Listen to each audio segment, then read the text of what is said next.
Okay, everybody, welcome to this week's episode of the One Shot Movement podcast, where we dive deep into the stories of entrepreneurs, business people, anyone that's out there making it happen. I come across an incredible and inspiring entrepreneur, Dan Mangena, the other day. He was introduced to me by a lady who was on the show, and I always love when I get introduced to amazing people that I don't know and now get to know, and he really inspires me with what he's done. He's got an incredible story, which he'll dive into, but he's a best-selling author, public speaker, podcaster.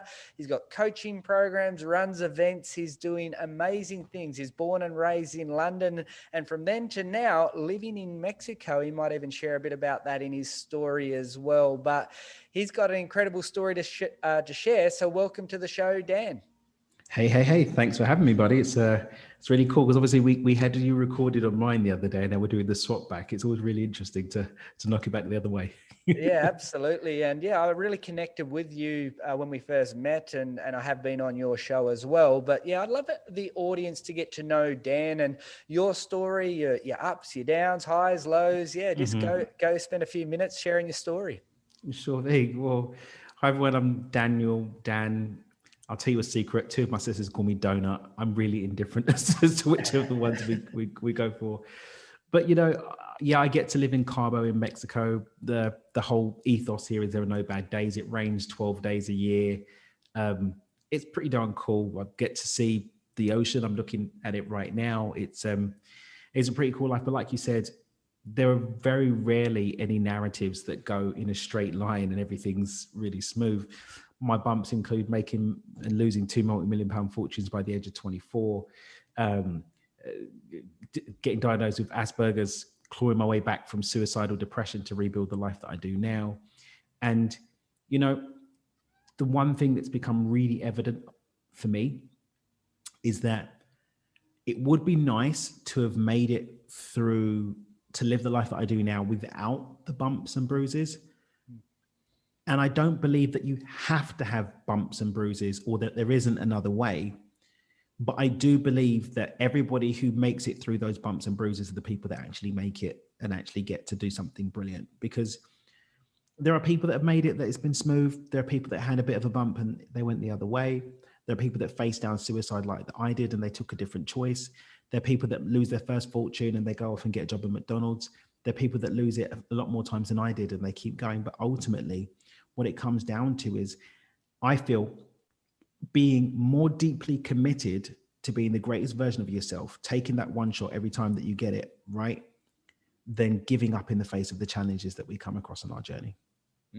Very well said. And you've just literally raised an amazing point there, because life it's not a matter of if you go through challenges, it's when, it's how often, it's how big and how you deal with it. And most people don't deal with it. And I want to talk a little bit about some of the strategies you really have developed, because you said you've clawed your way back, bumps and bruises. Now, a lot of people do take that option. And I think personally, it's a personal opinion, it's a mindset thing if you give up more often than not. But some people might go, hey, it's all too hard. I've given it a go and that's it for me. I might go get that McDonald's job.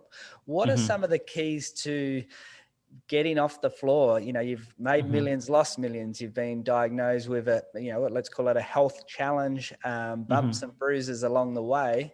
How have you got through that? I nearly didn't, is the long and short of it.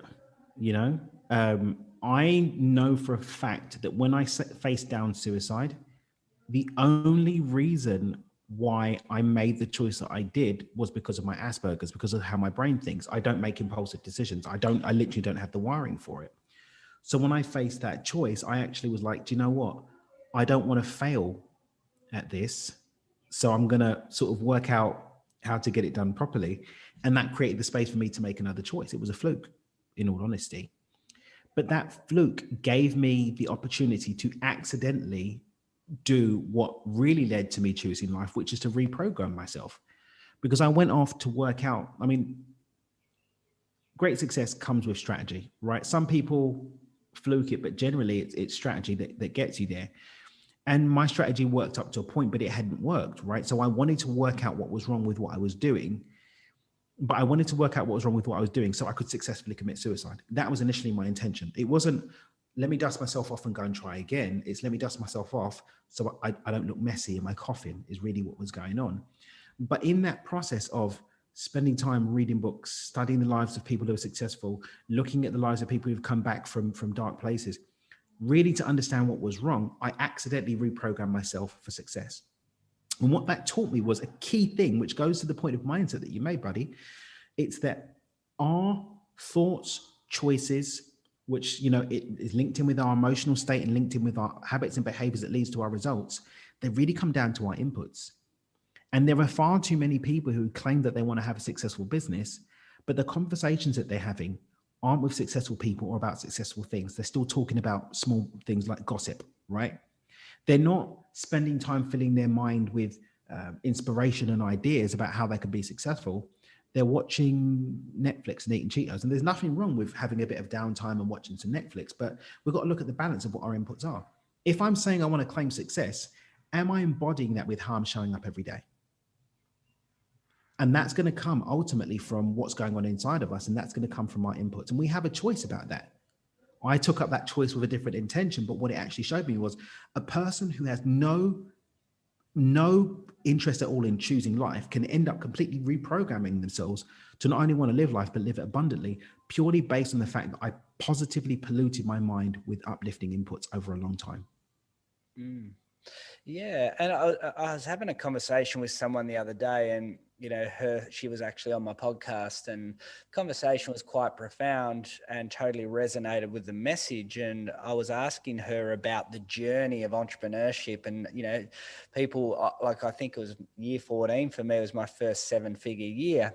And people may look at that as, you know, now you're successful, but I look back at the 14 years beforehand and holy moly, like that was, you know, I've done my dues. Yeah. And the conversation was a little bit around everything you do is preparation for the opportunity of your time, you know, your time to maximize on the opportunity. And I found it was a really well put way to understand that there is, you know, like I'm doing, you yourself, myself, you know, I've done hundreds of podcast interviews, and that takes time. And, you know, there's not often monetary return on that, but you're doing that to meet the next person, or you're doing that to open the next door. Do you want to elaborate a little bit on that sort of statement? And, you know, do you agree? Well, I think far too many people are used to this popcorn have it now culture, which has no substance to it. You know, entrepreneurs say some of them, they're not ready to put their time in. They want to have one viral video or have a quick startup that they're going to sell to Google or whatever. They're not ready to get in the trenches and actually build something of value, build something that lasts. And that may take 5 years, it may take 10 years. But are you committed enough to success? And for me, success isn't about what I get, it's what I give. Are you committed enough to creating something that's going to add to the world, or do you just want to get paid? Right? What do you really want to do? And I think, you know, going back to this thing about the bumps and bruises, that bump and bruises just might be the time. People saying no.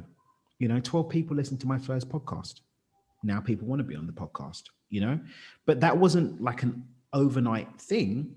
And it doesn't factor in the 15 years of personal development that I put in before then. For me, good luck or good fortune is opportunity meeting preparation.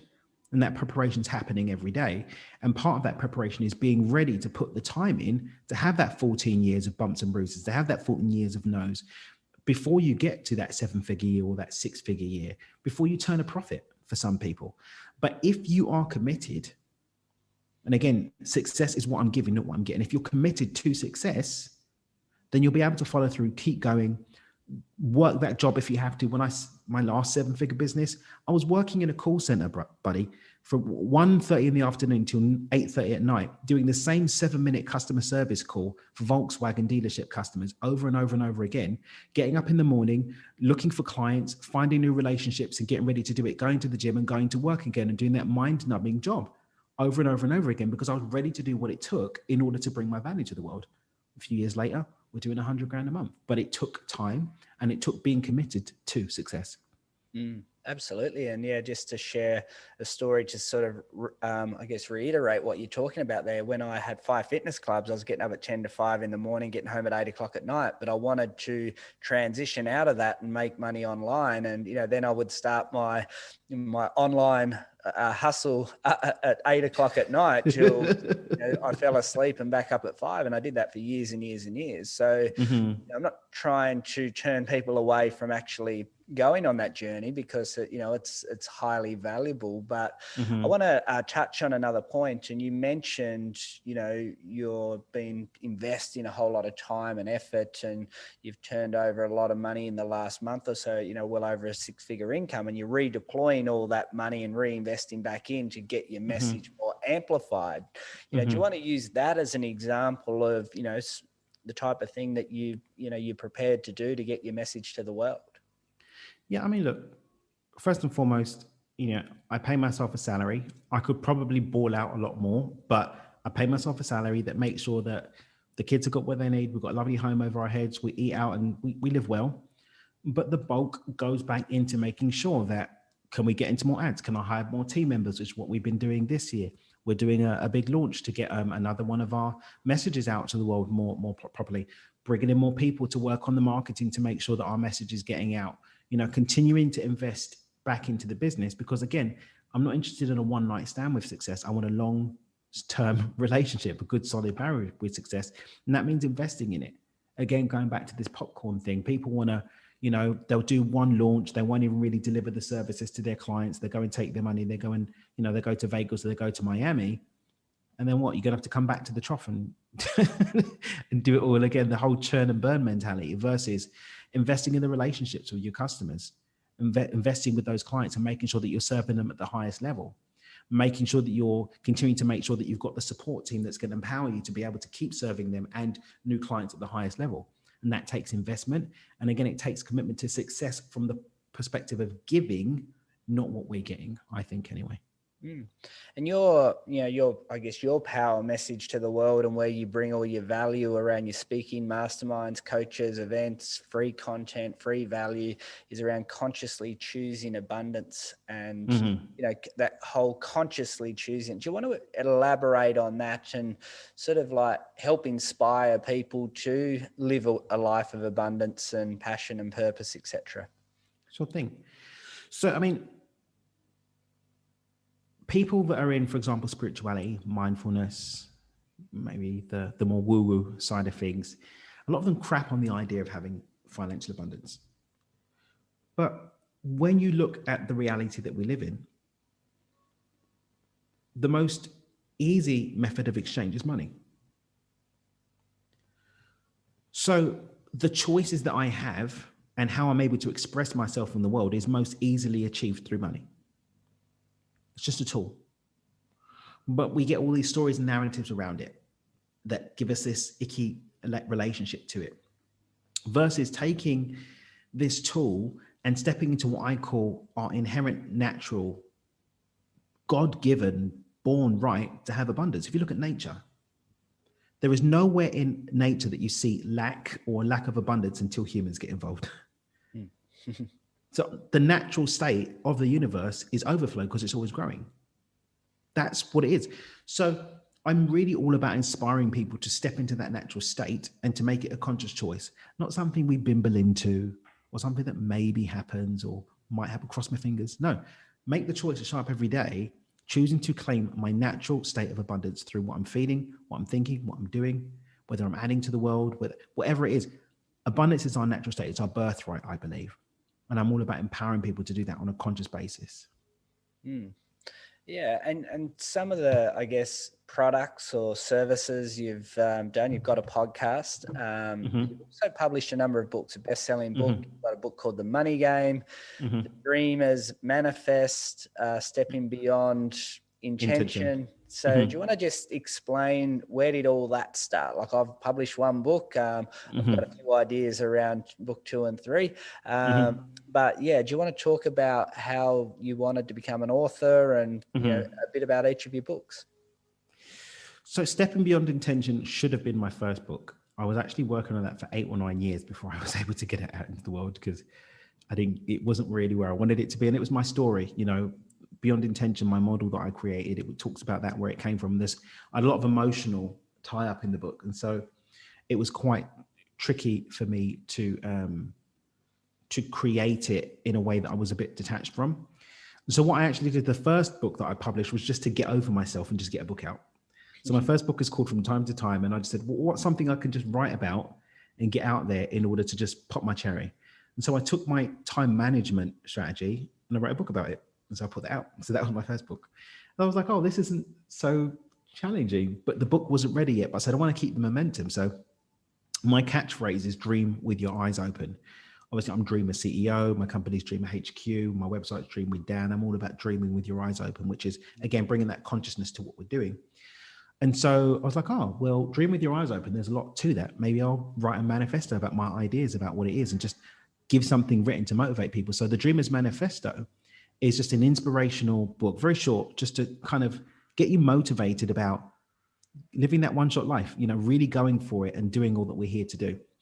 I then was able to get Stepping Beyond Intention ready. That's about my 4-step model, talks a bit more about my life and my journey. And then the money game, my money game tool is a tool I choose for money manifestation. It's great. The records are 75,000 Australian dollars in 2 days is the record. Before that, it was 50,000, 47,000, 27,000 pounds.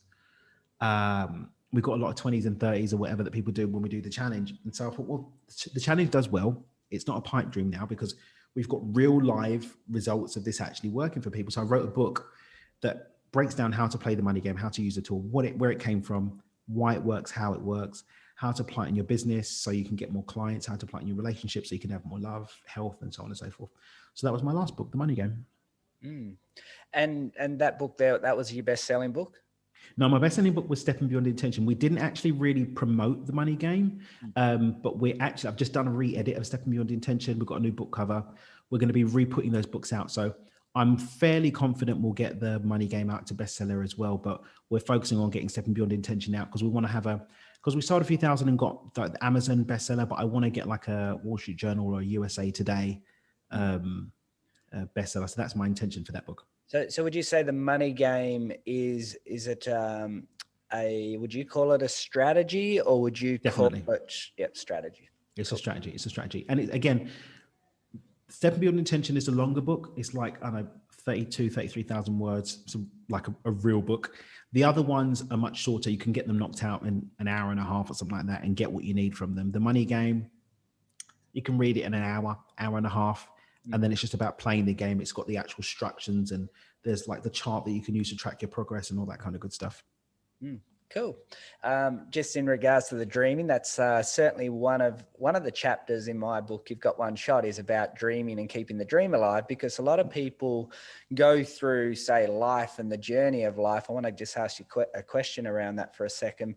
And you're a child and you feel that you can fly and you're Superman one day and an astronaut the next day. And, you know, you sort of just like live life without any fears whatsoever. And then you go to university or college and then you get a house and you get married and you get responsibilities, you get debts, and all of a sudden these debts and that builds stress and fear and, that reduces and people stop dreaming. And that's sort of one of my big philosophies is keeping the dream alive. And a side hustle can keep the dream alive because you've got your trading time for money and, okay, well, I'm trapped in the matrix now because, I know how much I'm going to earn every week and that pays all these bills and that bills. And, you just live a Groundhog Day life. And I say that, just that side hustle can give you that hope that you need to keep your dream alive. Do you want to elaborate, because you've done a book on the Dream Manifesto? I'd like to hear your thoughts on that. So, I mean, if we look at this thing you said about when we're a kid, we're flying, one day we're Superman, the next day that we're an astronaut. For me, this is the difference between what I call the dream and a purpose. For me, purpose is an embodiment of the dream that we're all born with. I believe that we're all pre-encoded with something that really sets our soul alive. I'm not saying that it dictates what we have to do with our life. You may have music in your soul. That doesn't mean that you have to be a musician. It could mean that music's something that you do on the side, right? And that you have a business or some kind of entrepreneurship or a job or a career that pays the bills. But ultimately, keeping a dream alive, number one, demands that we know what the dream is. So that means having a deep enough relationship with ourselves to know what our dream is, not what other people have said our dream should be, because I believe a lot of people do that. And once I know what my dream is, then I can actually develop a relationship with it where I've got sufficient leverage to want to keep it alive. Because some people haven't developed enough of a relationship with their dream where they actually want to keep it alive. So when they get those little knocks, when someone says they don't believe in you, when nobody downloads your song or nobody reads your book, you get heartbroken and you forget that you didn't do it for them, you did it for you. You did it for the creation of this experience. When we look at things where people believe they've got a dream in order to do something like be a movie star, I encourage people to look at what sits behind that.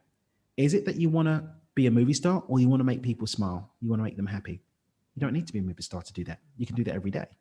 But it demands that we understand what the dream really is, not the facade or the stories about what it should be. And then we can actually start to find ways to keep it alive every day in seemingly ordinary ways. Is it to serve? Is it to light people up? Is it to create? Because maybe the musician just wants to create and bring the non-form into form. You can write poems. Nobody's going to read it. Are you doing it for them? Maybe then it's the ego that's speaking and not necessarily the dream. But again, all of this comes down to a conscious relationship with the dream and what's really underneath it. Then we can start to do things to bring it alive, I think. Yeah, there's actually a guy recently on my podcast. He was a rapper, like at a level just below he was touring with like the big names in the industry. And he, that life created a whole heap of challenges for him. But then his whole business and entrepreneurship now is creating melodies, so these rapping songs for, products and services. So he's sort of like kept his dream alive of being a star with his talent. And now he's got like Billie Jean Marketing and Jesse Itzler like calling him to say, hey, I want you to do a melody for me. And like that. So what you're just saying that, like, that just sort of like jumped out as somebody who, and in between there, he had a child at 18 accidentally, and he was on drugs and his life was completely out of control, broke. He started his business living in a trailer, as he calls it, and it was sort of like the dream was kept alive, and he's used his skills and his passions and everything to do that. So that's totally makes sense what you're describing there. So I'd like to ask a question about you've made millions, lost millions, made it again. When you lose millions, is it that you weren't ready to make millions, or was it just a crazy scenario like COVID-19 could have cost a whole heap of people, successful business people, to make them go out of business? I think it's a combination, because I think that if you're ready, then you're also ready to deal with challenges that will come that will threaten what you've got. So someone who loses millions in COVID, well, then you weren't ready because you weren't prepared, because the best can happen or the worst can happen, and there's things in between. Are you not flexible enough? Because you know as well as I do, all of these downturns also provide opportunities. They provide challenges, but they're opportunities. Energy is neither created nor destroyed. It has to go somewhere. There's literally trillions more in the world. The European Central Bank's been pumping and creating more money than America, believe it or not. The money doesn't go nowhere. It goes into the system. That's the whole point. Some people sit on it, but it goes into the system. So for me, I teach in my flow funnel concept that ultimately everything that we get shows up because emotionally and with the vibrational frequency of it, we can hold it. Our belief systems allow it, and our actions and behaviors actually support us having it. So if we're to talk about, and I'll come back to my specific example, but someone who's got trauma around money because maybe they had a rich dad who didn't love them. So they've got this traumatic association between money not having love. Or maybe they didn't have any money, and so they've got resentment about money, or they think money's a root of all evil at a deep level. And so then when they're going out to make money, there's no resonance with actually holding money. Or they've got unworthiness issues. They don't believe it's possible. I'm black, I'm white, I'm tall, I'm short, I'm a male, I'm female. It only happens for those people, those beliefs. or you've got people that just don't know how to create or hold wealth. In my case, I was 20 years old when I first lost all my money. And it happened because I didn't have my paperwork together. I didn't have the right licensing. I didn't have my paperwork together. The government took everything. I also was young. I hadn't been tested by life. So I didn't know what it was to hold that level of wealth. I couldn't hold the frequency. It's just like a lottery winner that gets it and loses it. They had enough spunk to make it happen, but not enough spunk to keep it. The second time, I was still young and I hadn't learned any lessons from the first time. So yeah, I was able to hold more money. But again, my choices, my habits and behaviors, naivety was still in there. So even though I had a dogged belief, it wasn't belief anymore. Since about the age of maybe 11, I had no doubt in my mind that I was going to be a millionaire. None. There was just not going to be any other outcome. That's just what it was going to be. So I had that belief, but I didn't have the experience to hold the frequency, just like a lottery winner. And I didn't know what to do. That's why mentorship is so important. That's why having the right coaches. I always love to say, as humans, we've never even seen our own face. Never. You've seen a picture, you've seen a reflection. I'm seeing the video of me, but it's not my face. It's a capture of it. So if I haven't even seen my own face, what about the other parts of my life? And that's why it's important to have people in our lives that can hold us accountable, tell us when we're going wrong, tell us what we don't know that we don't know, and help us with what we don't know. Now, that's one of the reasons why that's such an important part of my life, because it just wasn't there before, and it definitely contributed to me losing. Absolutely. Totally agree of everything you said there. And you did mention ego, and I did a whole chapter in my book on ego. And, I want you to bring your angle to ego, because ego can be a good thing. It can be a bad thing. If you lack self-awareness and the blind spots around your ego, it can destroy you. But you need it, probably your ego probably gives you the confidence and the posture and that to go out and make stuff happen as well. Do you want to put your perspective around ego and how it can be good for you in business and life? Sure. So I actually, a friend of mine, Mira Kelly, she's an author. She sold like 20 million books. She's badass. And I was interviewing her once, and she said this statement. She said, it's not getting rid of the ego, quietening the ego. It's balancing out the heart with the ego. For me, ego is just the identity self that sits at the unconscious and manifests through what we think and do. And suppressing that part of us is just, it's insane, versus healing what needs to be healed around the ego. And again, balancing it out. This again comes with getting the right support, the right guidance to even see those actions and those choices and those behaviors that are actually indicating, because very rarely can we see ourselves dispassionately or see ourselves for what we are. We see ourselves through a distorted lens. So getting someone from the outside to come and give us a hand really helps. But again, I believe the ego is just about the identity that's been created at an unconscious level, and our choices and our actions and our behaviors that are a manifestation of that, an expression of it. Yes, absolutely. And at the end of every episode, I always ask a handful of questions. I call it the rapid fire section, but it's really the questions that I ask everybody. So they don't have to have a rapid fire answer. So take your time if you feel you can add value there beyond that. So it's not just one word answers. So what's the best book outside of your own that you believe everybody should read? It could be one or two. That if they were looking to get ahead in life and live with abundance and conscious awareness, et cetera, what do you think they should read?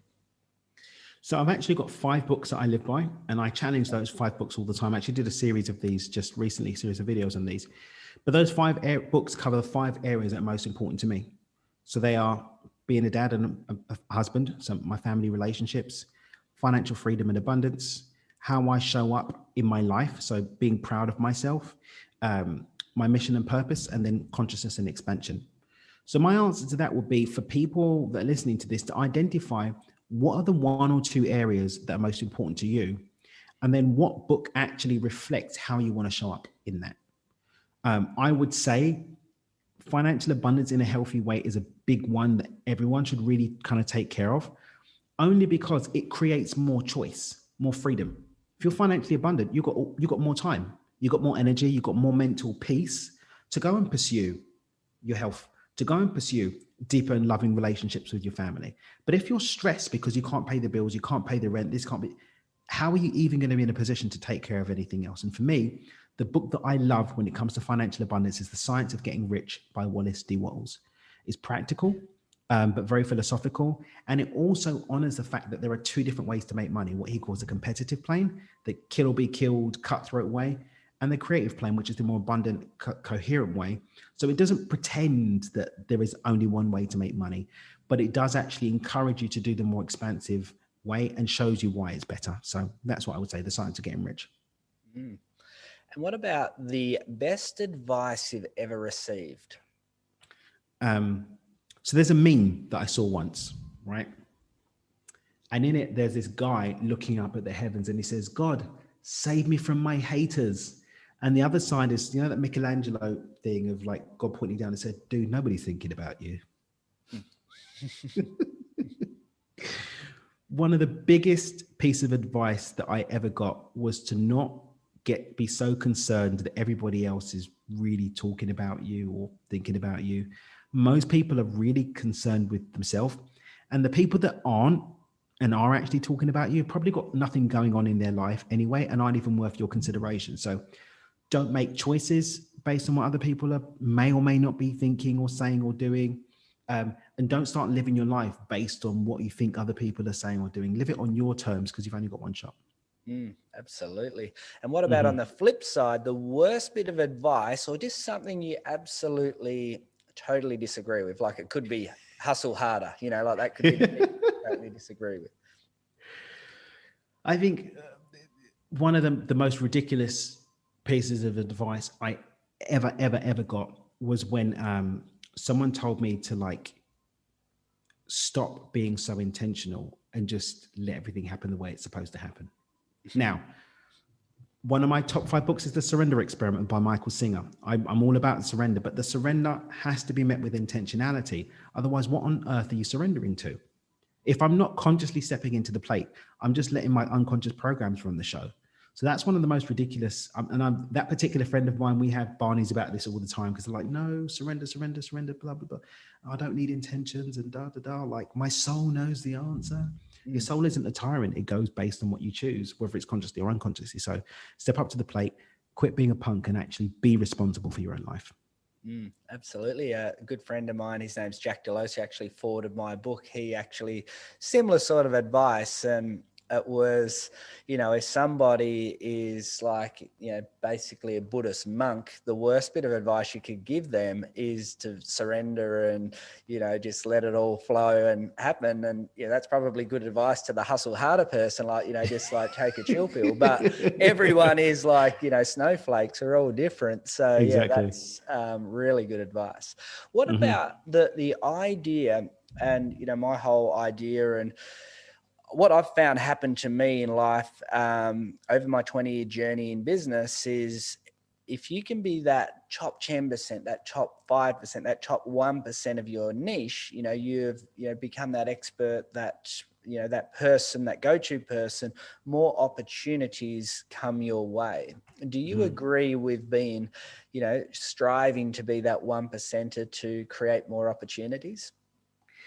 Yes, but I believe that you have to start being the top 1% version of yourself and then start taking that expanded version of self and then going to take that to the back with other people. Because I think sometimes people go into competition with others before they've actually stepped up into the fullness of themselves. So that's the only thing I would add to that is like, make sure that you're the leader in your life and then go. And I mean, I think it's important to always be the best that you can be in anything that you're doing. But that's going to be a lot more achievable when you're whole and complete within yourself. Absolutely. That's actually one of my coaching programs, Becoming Professionalized, is really around that. And the first starting point is doing out a work-life vision book, which is really the 7 areas to master your life. So I think you nailed it on the head right there. This podcast, my book, everything is about your one shot at life, going out there and giving it your best shot, whatever it is for you. How would you inspire somebody to realize that one shot? You know, what, just take a few seconds to share your thoughts on that. You know what I'm going to say? Not everybody's ready to take their one shot, you know, and it's not because they're not worthy of it. It's not that they don't deserve it. is that they've allowed themselves to run on other people's stories for so long that they don't even see it. They don't even see it as an availability. So the first thing that I would do is I would say, let's look at who you are. Let's look at your uniqueness. Let's inspire you to fall in love with yourself, to see that you're actually worthy of actually having more. Because I feel a lot of people sell themselves short. A lot of people just don't end up going for it, only because they don't recognize that they're unique, beautiful strands of divinity, and they actually are worthy of so much more. And if we can inspire them to do that, then inspiring them to take that worthiness and apply it to going for it will be a bit of an easy leap. Well said. And how do people find you, connect with you? Books, we talked a bit about your books, your websites, share with the audience. Easiest place to find me is dreamwithdan.com. I write for a couple of magazines. They're always on there. I do 3 or 4 blogs a week. I've got my podcast. We've got free resources section. Everything's on the website. If you're a podcaster, definitely check out Do It With Dan, my podcast. I've got another podcast now open called Beyond Success, but dreamwithdan.com, central place to get everything.